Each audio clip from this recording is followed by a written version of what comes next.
Good evening students, हमारे classes में आप सभी का हार्दिक स्वागत और अभिनंदन है। स्टूडेंट्स, आज इस लेक्चर में जो हम बात करेंगे वो हमारी बात होगी एग्रीकल्चर केमिस्ट्री अध्याय 6 के महत्वपूर्ण प्रश्न उत्तरों के बारे में। आपको भी पता है बहुत बड़ा आपका चैप्टर है, बहुत कठिन चैप्टर भी है और काफ़ी क्वेश्चंस आपको इसके एग्जाम में पूछे जाते हैं।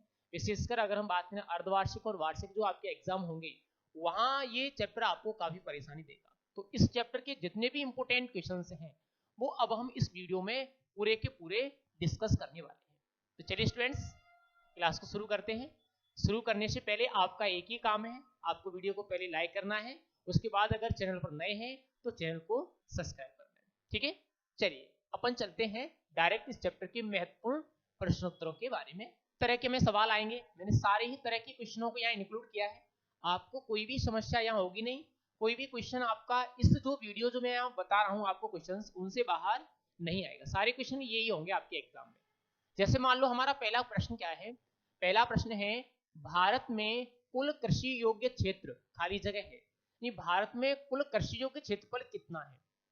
आप छठवां चैप्टर जैसे ही खोलोगे किताब में पहली लाइन में ही आपको यही प्रश्न मिलेगा। अगर मैं बात करूं भारत में कुल कृषि योग्य भूमि तो वो कितनी है, वो ध्यान रखना 159 मिलियन हेक्टेयर। कितनी है? 159 मिलियन हेक्टेयर है। मैंने क्या कहा है, भारत में कुल कृषि योग्य क्षेत्र 159 मिलियन हेक्टेयर है। दूसरे प्रश्न पर चलते हैं।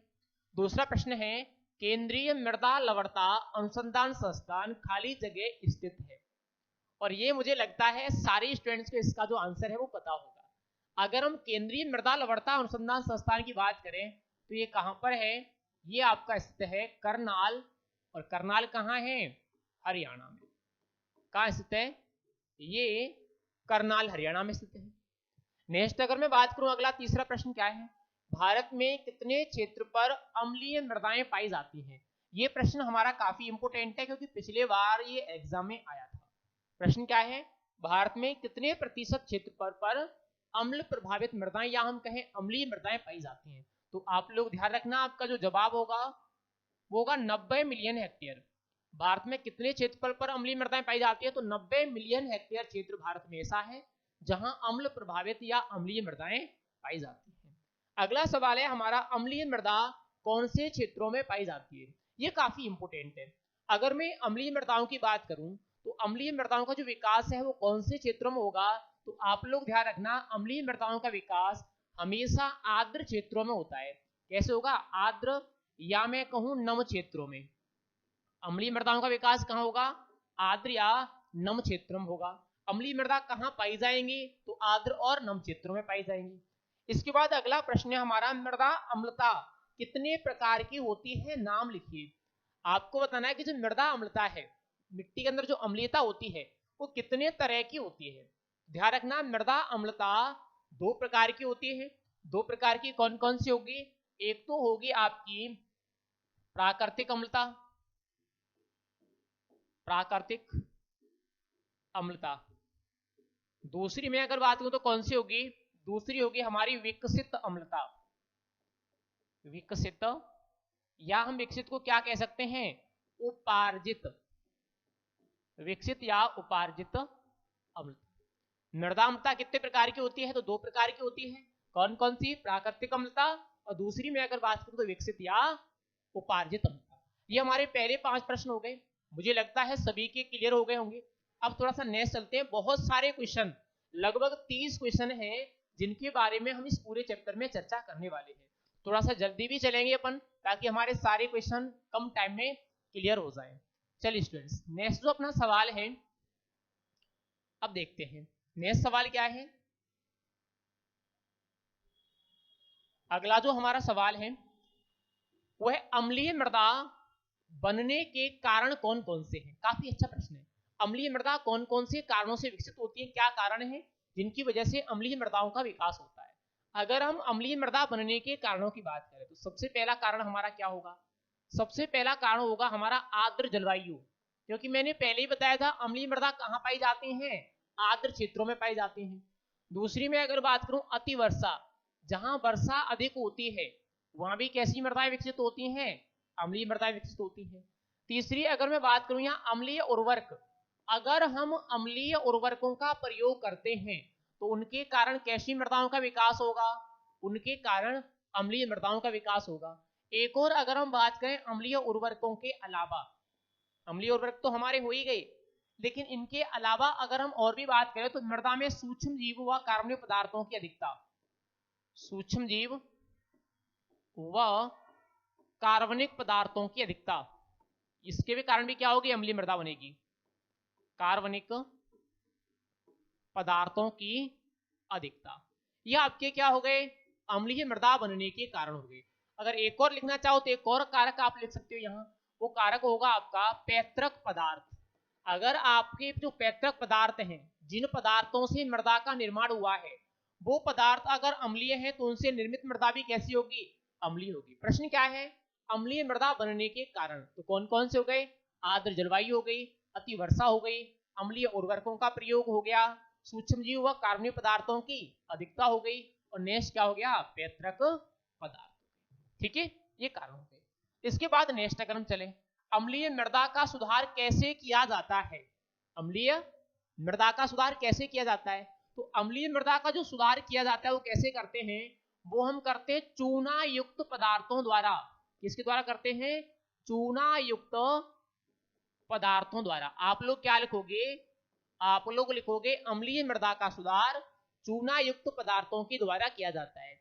जैसे अगर मैं बात करूं चूना युक्त पदार्थों में एग्जाम्पल की, एग्जाम्पल कौन से आएंगे, एग्जाम्पल हमारे आएंगे चूना पत्थर, चूना पत्थर है। दूसरी में अगर बात करूं बिना बुझा चूना है, बिना बुझा चूना। नेक्स्ट में अगर बात करूं बुझा हुआ चूना, बुझा हुआ चूना। नेक्स्ट में अगर बात करूं डोलोमाइट, डोलोमाइट। ये सभी क्या हैं, ये सभी वे पदार्थ हैं जिनका उपयोग अम्लीय मृदा के सुधार में किया जाता है। किसके द्वारा करेंगे, चूना युक्त पदार्थों के द्वारा। एग्जाम्पल के रूप में अगर अपन बात करें तो जैसे चूना पत्थर हो गया, बिना बुझा हुआ चूना हो गया, और बुझा हुआ चूना हो गया। इसके बाद में नेक्स्ट बात करें अगले प्रश्न की। अगला प्रश्न है बुझे हुए चूने का रासायनिक सूत्र लिखिए, काफी इंपोर्टेंट है। बुझे हुए चूने का रासायनिक सूत्र, तो बुझे हुए चूने का रासायनिक सूत्र क्या होगा, CaOH2। क्या होगा, CaOH2। ये तो हो गया बुझा हुआ चूना। ध्यान रखना, अगर हम बिना बुझे हुए चूने की बात करें तो बिना बुझा हुआ चूना क्या होगा, ये होगा आपका CaO। क्या होगा, CaO। ये तो क्या हो गया, बुझा हुआ चूना। ये क्या हो गया, बिना बुझा हुआ चूना। एक आता है चूना पत्थर, और चूना पत्थर या संगमरमर, उसका क्या होगा, CaCO3। ध्यान रख लेना तीनों चीजें, चूना पत्थर CaCO3, बिना बुझा हुआ चूना CaO, बुझा हुआ चूना CaOH2। ठीक है। आगे अगर हम बात करें मृदा में चूने का उपयोग कब व कितने समय अंतराल पर करते हैं, तो जो मृदा में चूने का उपयोग कब, एक सवाल तो यह है कब, दूसरा है कितने समय बाद करते हैं। अगर हम कब की बात करें तो ये तो हमारा जवाब होगा कि मिट्टी में जो चूने का उपयोग है वो मृदा तैयार करने से पूर्व किया जाता है। कब करते हैं, मृदा तैयारी से पूर्व, मृदा तैयारी से पूर्व। मृदा में चूने का उपयोग मृदा तैयार करने से पूर्व किया जाता है।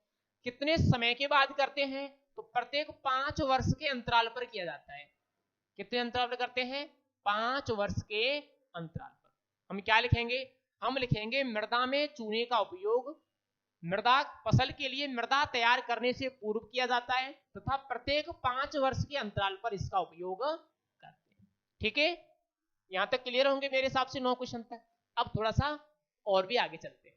और अभी तक अगर आपने वीडियो को लाइक नहीं किया है तो ध्यान रखना, आप सबसे पहले वीडियो को लाइक कर दो। नेक्स्ट अगला क्वेश्चन। अब अगला क्वेश्चन क्या कह रहा है ये भी देखते हैं, इंपोर्टेंट है सारे। चलिए अब हमारा प्रश्न क्या है, अब हमारा प्रश्न है मृदा में चूने का प्रभाव या महत्व लिखिए। जब हम मृदा में चूने का उपयोग करते हैं तो क्या प्रभाव होता है, या मृदा में चूने का महत्व क्या है, ये प्रश्न आपको पूछा जा सकता है। आपको इसकी जगह अगर मैं कहूं तो कोई और भी अवयव आ सकता था, इस तरह के क्वेश्चन आते हैं एग्जाम में। अगर हम चूने की बात करें तो चूने का उपयोग करेंगे तो क्या होगा, एक तो अगर हम बात करें मृदा के पीएच में क्या होगा, सुधार। जनरली अगर हम बात करें जब हम चूने का उपयोग करेंगे तो क्या होगा, मृदा पीएच संतुलित होता है। संतुलित होता है, संतुलित होने का मतलब है कि अगर मृदा का पीएच कम है तो क्या हो जाएगा, ज्यादा हो जाएगा, अगर ज्यादा है तो कम हो जाएगा। अगर हम बात करें चूने के उपयोग से, दूसरा क्या होगा, मृदा की भौतिक दशा में सुधार होता है। क्या होता है, मृदा की भौतिक दशा में सुधार होता है। नेक्स्ट में अगर चूने के उपयोग की बात करें तो चूने के उपयोग से क्या होगा, मृदा की जल धारण क्षमता भी बढ़ती है। क्या होता है, मृदा की जल धारण क्षमता में वृद्धि होती है। जल धारण क्षमता में क्या होगी, वृद्धि होगी। नेक्स्ट में अगर बात करें तो लास्ट में क्या होगा, मृदा उर्वरकता में भी वृद्धि होगी। मृदा उर्वरकता या हम क्या कहें, मृदा का उपजाऊपन, मृदा उर्वरकता में वृद्धि होती है। नेक्स्ट हम कह सकते हैं मृदा में वायु संचार भी बढ़ता है। वैसे 3 पॉइंट आपको लिखने होंगे तो कोई से भी 3 पॉइंट आप लोग लिख सकते हो।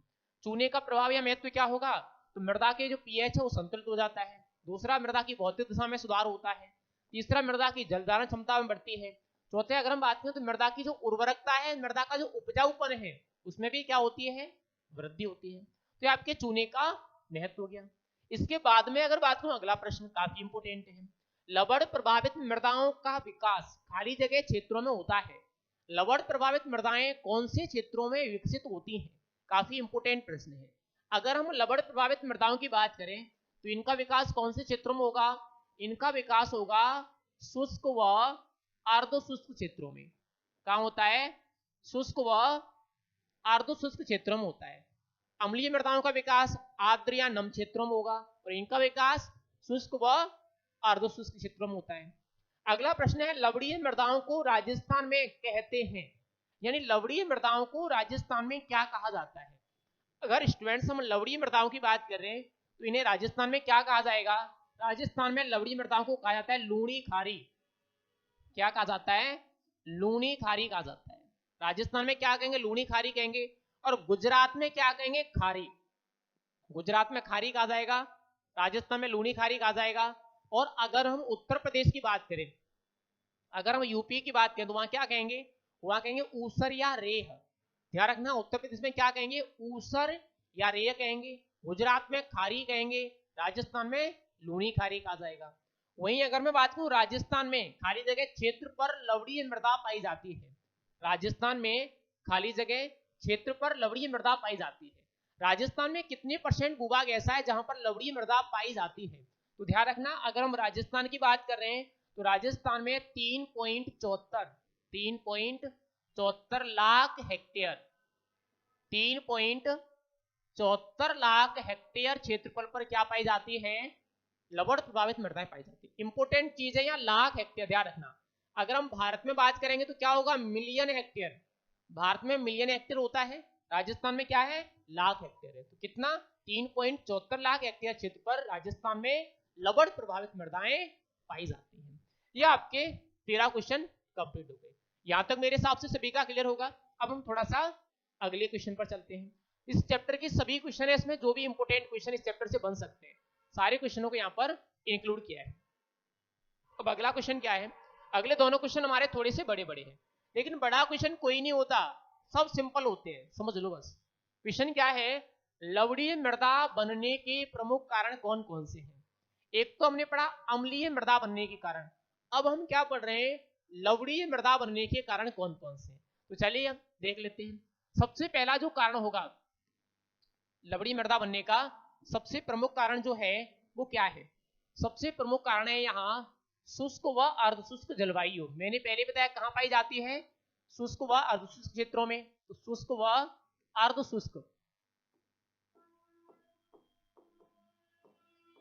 एक तो क्या हो गया, शुष्क और अर्धशुष्क जलवायु हो गई। दूसरा, अब शुष्क और अर्धशुष्क जलवायु है तो वर्षा की कमी तो होनी होनी है।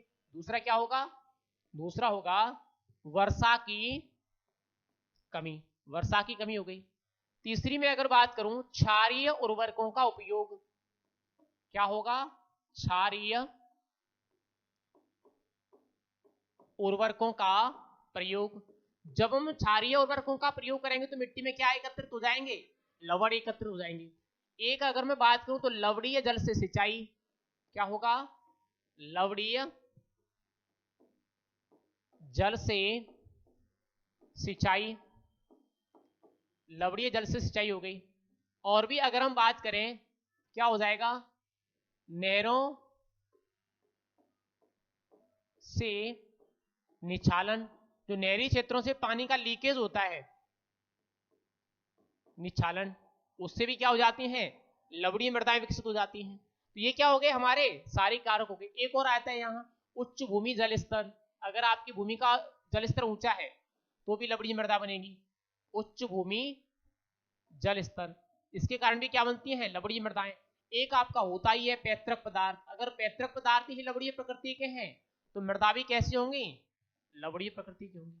ये सारे आपके क्या हो गए, लवणीय मृदा बनने के कारण हो गए। अगर 1.5 नंबर का प्रश्न आपको आए तो आपको 3 लिखने हैं, और अगर 3 नंबर का प्रश्न आए तो आपको 6 लिखने हैं।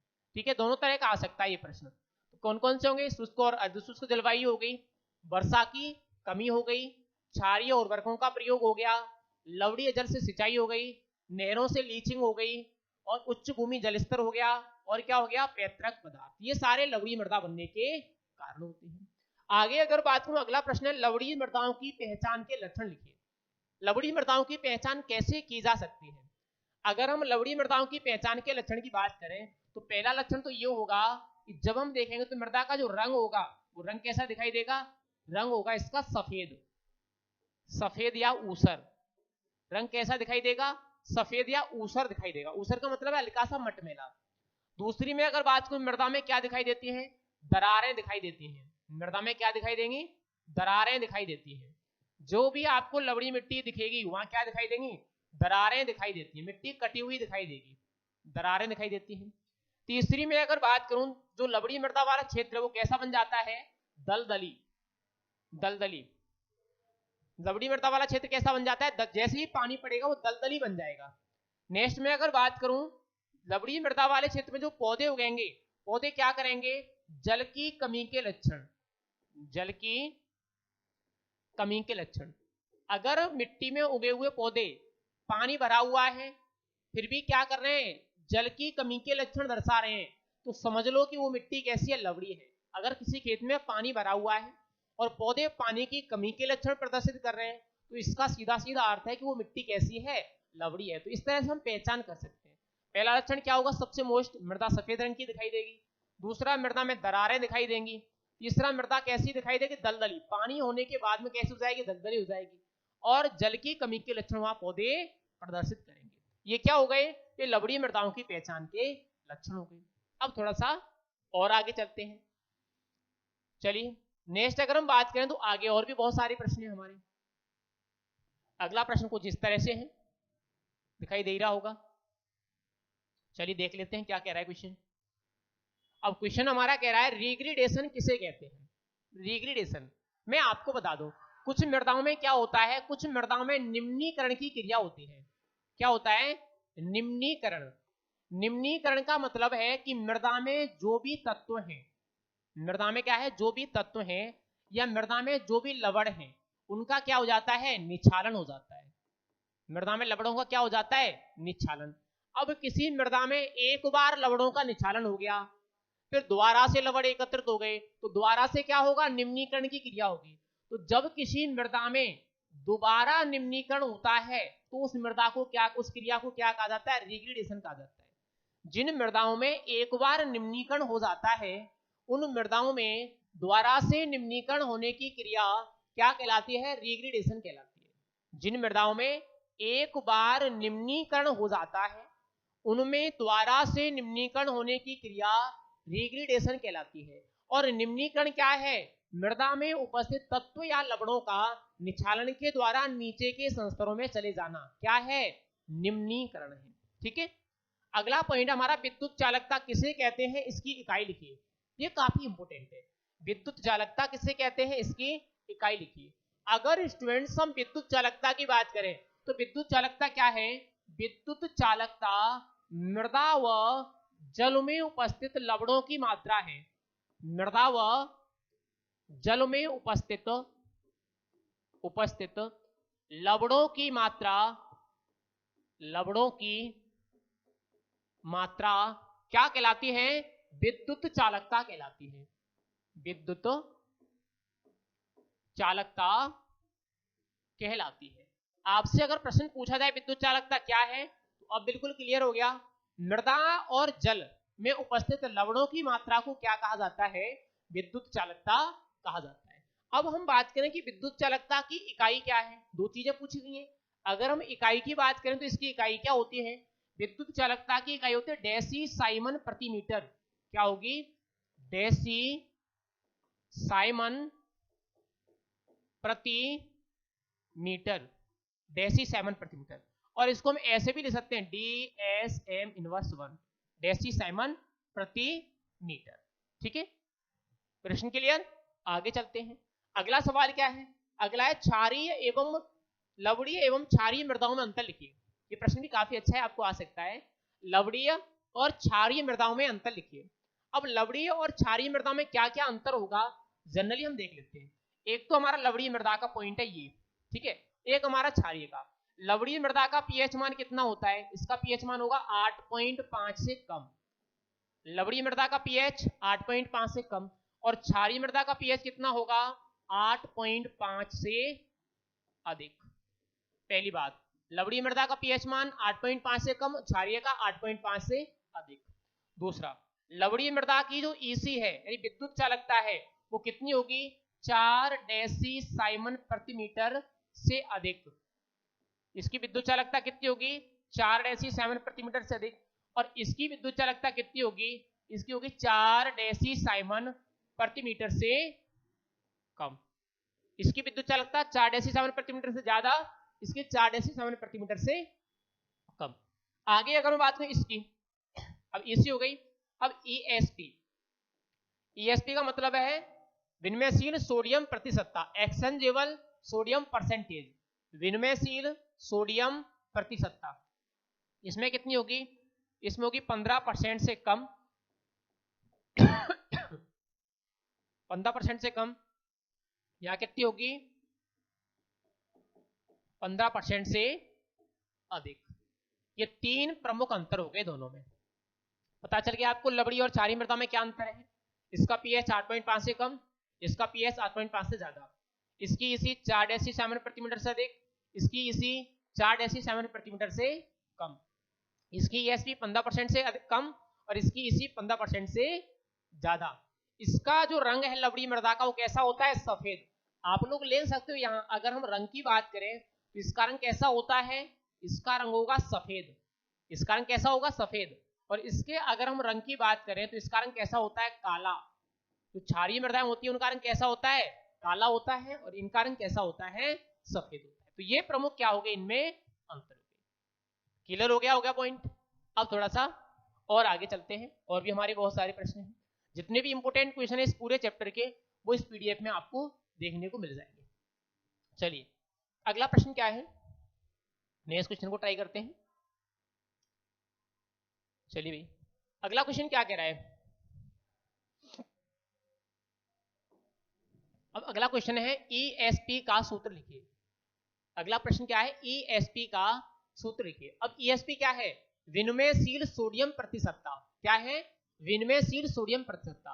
अब ईएसपी का सूत्र क्या होगा, तो ईएसपी बराबर क्या होगा, विनिमयशील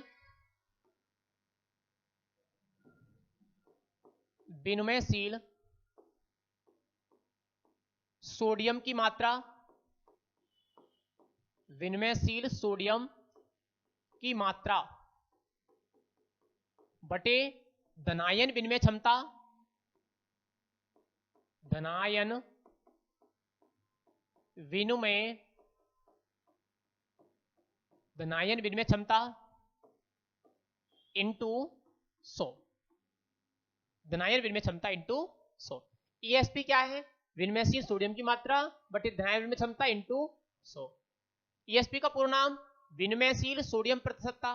विनिमयशील सोडियम प्रतिशतता क्या होती है, मृदा की धनायन विनिमय क्षमता का जितना भाग सोडियम के द्वारा अधिशोषित होता है, मृदा की धनायन विनिमय क्षमता का जितना भाग सोडियम के द्वारा अधिशोषित होता है वो मात्रा क्या कहलाती है, वो विनिमयशील सोडियम प्रतिशतता कहलाती है। ठीक है, अगला क्या है, अगला है लवणीय मृदा के सुधार के भौतिक उपाय लिखिए। लवणीय मृदा के भौतिक सुधार के उपाय लिखिए। लवणीय मृदा का जो भौतिक सुधार है वो कौन कौन से उपायों के द्वारा किया जाता है। तो जनरली हम लोग ध्यान रख सकते हैं, अगर हम भौतिक सुधार की बात करें तो कई सारे उपाय आते हैं। एक तो अगर हम बात करें भौतिक सुधार में क्या आएगा, खुरचना, क्या आएगा, खुरचना सबसे ज्यादा इंपॉर्टेंट है। दूसरी में अगर बात करूं क्या आएगा, लीचिंग या निछालन, ये तो खुरचना हो गया, दूसरा क्या आ जाएगा, निछालन। दो इंपॉर्टेंट उपाय हैं, एक तो क्या हो गया, खुरचना हो गया, और दूसरी अगर इंपॉर्टेंट उपाय की बात करें तो क्या आ गया, निछालन आ गया। ये प्रश्न आपको 1 नंबर का पूछा जाएगा, ठीक है। नेक्स्ट अगर मैं बात करूं अगला, जिप्सम का रासायनिक सूत्र लिखिए। जिप्सम का रासायनिक सूत्र कई बार पूछा गया है एग्जामों में, मैंने यहां भी पूछा है। अगर हम जिप्सम के रासायनिक सूत्र की बात करें तो क्या होगा, CaSO4.2H2O, क्या होगा, CaSO4.2H2O। नेक्स्ट में अगर बात करूं, जिप्सम में खाली जगह कैल्शियम पाया जाता है। अब आपको यहां बताना है कि जिप्सम में कैल्शियम की मात्रा कितनी होती है, काफी इंपोर्टेंट है। जिप्सम में कैल्शियम पाया जाता है तो कितना कैल्शियम होगा, ध्यान रखना, जिप्सम के अंदर जो कैल्शियम की मात्रा होती है कितनी होती है, 23% होती है। कैल्शियम कितना होगा, 23% होगा। और अगर हम सल्फर की बात करें तो कितना होगा, वो होगा आपका 19%। 19% सल्फर होता है और 23% इसमें क्या होता है, 23% इसमें कैल्शियम होता है। नेक्स्ट में अगर बात करूं, कृषि कार्यों में उपयुक्त जिप्सम की शुद्धता होनी चाहिए, ये काफी इंपोर्टेंट है। अगर मैं कृषि कार्यों में उपयुक्त जिप्सम की शुद्धता की बात करूं तो कितनी होगी, ये होगी आपकी 80%। कितनी होगी, 80%। कृषि कार्यों में उपयुक्त जिप्सम की शुद्धता कितनी, तो ये होगी आपकी 80%, ठीक है। आगे चलते हैं नेक्स्ट अगले पॉइंट पर। बहुत सारे सवाल है, इस पूरे चैप्टर के जितने भी इंपोर्टेंट क्वेश्चन है सारे क्वेश्चन आपके इसके अंदर इंक्लूड है। अगला क्वेश्चन क्या है, नेक्स्ट क्वेश्चन है हमारा, चलिए अगला क्वेश्चन है, राजस्थान में सर्वाधिक पाइराइट जिले में पाया जाता है, काफी इंपोर्टेंट है। राजस्थान में सबसे ज्यादा पाइराइट कहां पाया जाता है, इंपोर्टेंट है। अगर हम पाइराइट की बात करें तो सबसे ज्यादा कहां पाया जाएगा, राजस्थान में सबसे ज्यादा पाइराइट पाया जाता है सीकर में। कहां पाया जाता है, सीकर में। क्वेश्चन आपको ऐसे भी आ सकता है कि पाइराइट का सामान्य सूत्र लिखिए, तो पाइराइट का सामान्य सूत्र क्या होगा, इसका सामान्य सूत्र होगा FeS2। क्या होगा, FeS2। इसमें आयरन और सल्फर दोनों तत्वों की मात्रा कितनी कितनी, 22% होती है। ध्यान रखना, दोनों तत्व इसमें कितने पाए जाते हैं, 22%। सूत्र क्या होगा, FeS2। कहां सबसे ज्यादा, सीकर में। एक प्रश्न आपको और आता है, राजस्थान में सबसे ज्यादा जिप्सम कहां पाया जाता है, तो ध्यान रखना जिप्सम कहां होगा, जैसलमेर, बीकानेर, बाड़मेर, जोधपुर। जैसलमेर, बीकानेर, बाड़मेर, जोधपुर में क्या है, सबसे ज्यादा जिप्सम पाया जाता है। नेक्स्ट हमारा, मृदा सुधारक के रूप में गंधक का सीमित प्रयोग क्यों होता है। मृदा सुधारक के रूप में गंधक का उपयोग कम क्यों किया जाता है, ज्यादा क्यों नहीं करते। तो पहली बात तो यह है कि गंधक क्या होता है, गंधक महंगा होता है। गंधक क्या होता है, गंधक महंगा होता है। सबसे इंपॉर्टेंट बात यह कि महंगा होता है। दूसरी बात क्या है, दूसरी बात यह है कि इसमें जो सल्फ्यूरिक अम्ल होता है वो दाहक होता है, दाहक होता है। दाहक होने का मतलब क्या है, दाहक होने का मतलब है कि ये जला देता है। गंधक के अंदर क्या पाया जाता है, सल्फ्यूरिक अम्ल। जो गंधक है वो क्या है, वो है सल्फ्यूरिक अम्ल होता है, इसके अंदर H2SO4। और ये H2SO4 कैसा होता है, एक तो महंगा होता है इसलिए इसका उपयोग कम होता है। दूसरी में अगर बात करूं तो क्या होगा, दाहक, यानी जला देता है, इसलिए इसका उपयोग कम मात्रा में किया जाता है। एक और अगर मैं बात करूं, इसका एक इंपोर्टेंट कारक और है। एक कारक ये है कि अगर मृदा में कैल्शियम प्रचुर मात्रा में नहीं है तो ये मृदा के पीएच को क्या कर देता है, कम कर देता है। मृदा के पीएच को एकदम से क्या कर देगा, कम कर देगा, अगर कैल्शियम उसमें उपयुक्त मात्रा में नहीं है, इसलिए इसका उपयोग सीमित किया जाता है। नेक्स्ट है आपका, रासायनिक सुधारकों का प्रयोग करते समय क्या क्या सावधानियां रखनी चाहिए। ये क्वेश्चन आपका काफी इंपोर्टेंट है। जो भी हम रासायनिक सुधारकों का उपयोग करते हैं उनका उपयोग करते समय क्या क्या सावधानियां हमें रखनी चाहिए। जनरली अगर मैं बात करूं तो पहला पॉइंट तो हमारा ये हो जाएगा कि जो एक ही रासायनिक पदार्थ है, हम कह सकते हैं एक ही प्रकार के सुधारक का उपयोग, सुधारक का उपयोग सभी मृदाओं में, एक ही प्रकार के सुधारक का उपयोग सभी मृदाओं में नहीं करना चाहिए। सबसे महत्वपूर्ण बात है, जैसे मान लो कोई मिट्टी तो अम्लीय है, कोई मिट्टी क्षारीय है, और हम मान लो जिप्सम का ही उपयोग कर रहे हैं दोनों में, तो एक का पीएच तो कम हो जाएगा, एक का ज्यादा हो जाएगा। यानी एक ही प्रकार के सुधारक का उपयोग सभी मृदाओं में नहीं करना चाहिए। दूसरा है मृदा सुधारक का उपयोग हमेशा चूर्ण के रूप में करना चाहिए। मृदा सुधारकों का जो उपयोग है वो किस रूप में करना चाहिए, वो हमें चूर्ण के रूप में करना चाहिए। उपयोग किस रूप में करना चाहिए, तो उपयोग चूर्ण के रूप में करना चाहिए। एक और अगर बात करूं मृदा सुधारकों का जो उपयोग है, उपयोग वो कब करना चाहिए, वो मृदा तैयार करने से पूर्व। कब करना चाहिए, मृदा तैयारी से पूर्व।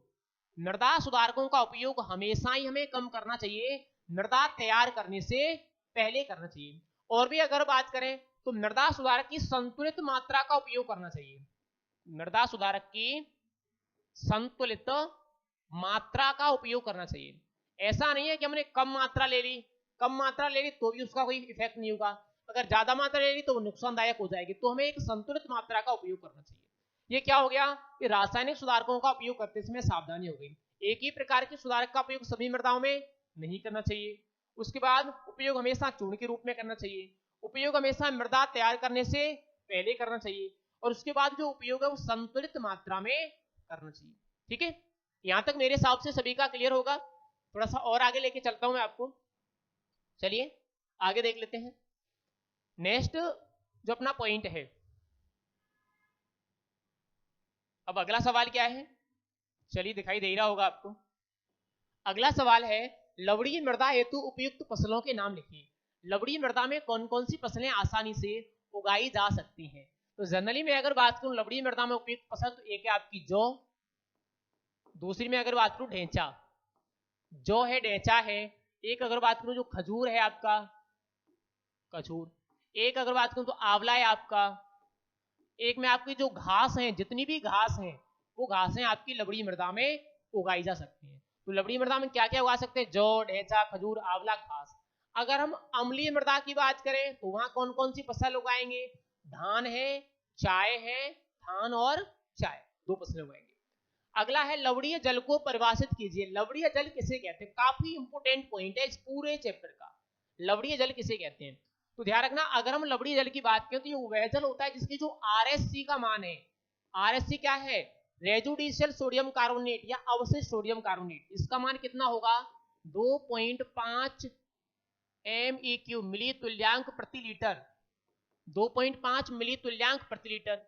और अगर मैं बात करूं पीएच, ये कितना होगा, पीएच होगा 8.5 से कम।